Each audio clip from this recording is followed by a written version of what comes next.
Palmer House, I'm sorry. I was standing there with my friend Eric Lawrence and Iris Smith, and you came up and I said, "Hello, gorgeous." You couldn't speak. You stuck your tongue all the way down my throat. Aww. After about 15 minutes, when we finally separated, my friend Eric said, "What's his name?" I said, "I didn't know."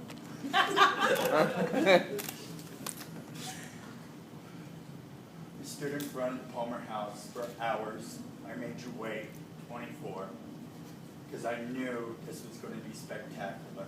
How I knew, I have no idea.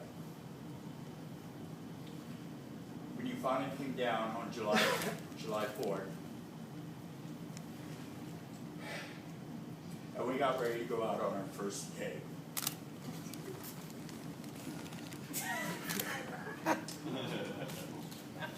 I knew this was going to be the adventure of my life. It took you 45 minutes in the bathroom to get ready to go for the Red Ross. You always trying to look your best, as perfect as can be, walk out like this. I said, "What is wrong?" And you said, "I shaved off my eyebrow." I knew from that point forward there was going to be nothing but laughter and happiness, which I never, ever thought I would find again. I never thought, after I lost my former partner, I was 28, I never thought I could ever possibly love someone that way again. And I told you I had walls, and I told you it was a maze. And you found the cheese. You found the cheese.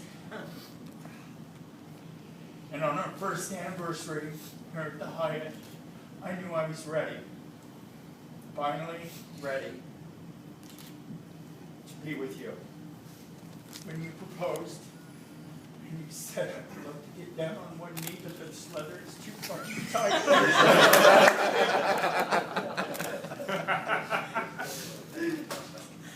I knew at that point that I was going to be the happiest I've ever been. And I have been. And it has not stopped. We've had arguments. We've never fought. We've had disagreements, and we've agreed to disagree. But the makeup was so good the next morning. A cigarette.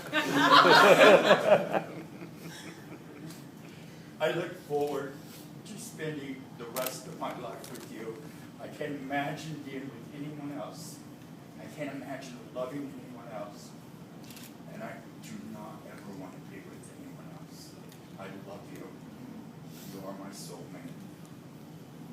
Khalil Gibran, a philosopher from 1863, said, "You cannot experience joy without truly experiencing sorrow. Only when sorrow burrows a void into your soul do you become a vessel for joy to fill. And you have made me overflow. And I adore you, I admire you, I respect you, I look up to you, and you inspire me to be the best man I can possibly be. And for that, I thank you." Okay, it's my turn. I'm not as eloquent as Ronald. And I have to read because I get old. And it's kind of funny what I wrote. I feel like a magician because what he said is a lot of it to me. See, our journeys began separately many years ago. A journey that was intended to find real happiness in a journey that was intended to find real happiness in our own individual lives. Well, today's our 5th anniversary. We actually met 6 years ago. But for whatever reason, when I met him 6 years ago, all I could say was, but for whatever reason, you nor I were ready to make a place in our lives for a relationship. A year later, when our eyes first met, you remembered me, and I remembered you. My heart raced, and maybe even skipped a beat or two. We talked, we kissed some more, and some more, and some more. Passion then was as intense as our passion is today. Over time, we became familiar with each other. We became good friends. We became a couple. 4 years ago this weekend, we exchanged rings, expressing our loving and caring commitment to each other. Since then, we began building a life. We moved. We settled into a new home. We experienced countless joyous moments, and we were tested by some difficult times. Today, I stand before you and our friends to vow to you that I will always love you, cherish you, adore you, encourage you, inspire you, and comfort you. That's my cue. May my heart be your shelter, my arms be your home. When we talk together through all things, may you feel deeply loved, for indeed you are. May you always see your innocence in my eyes. I promise I shall always do my best. Together we will dream, we will laugh, we will achieve and celebrate. And if we do stumble, we will restore each other. I am proud to call you my best friend, my partner,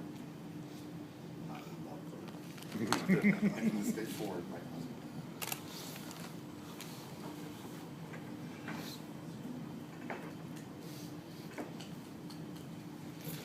The ring bearers, please step up.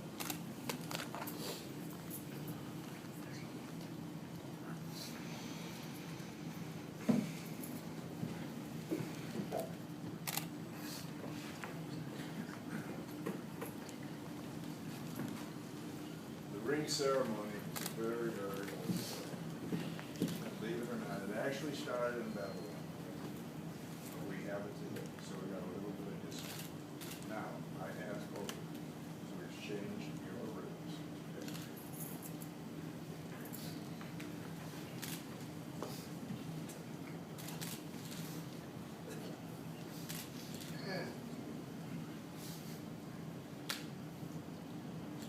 You better got any arrows?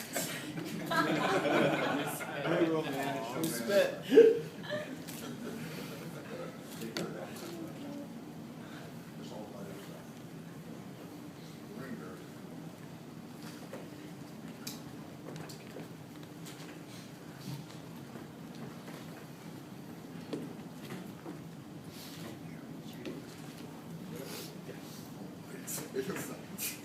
Take pictures.